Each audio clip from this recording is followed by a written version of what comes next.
उचित अनुचित सांगतो. पावसाळ्याचे दिवस होते. विठ्ठल महाराज आणि एक बाई स्टेशनरीच्या दुकानावर गेली आणि त्या दुकानदाराला म्हणे, दादा छत्री आहे का?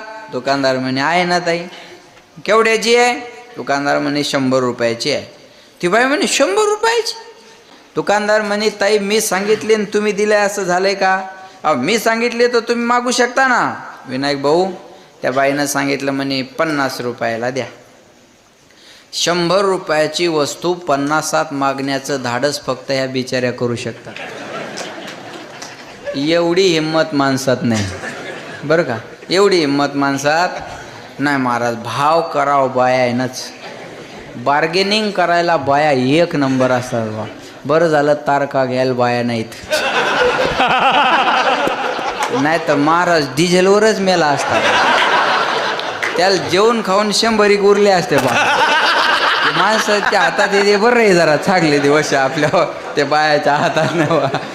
ते भाव बायानंच करावं महाराज.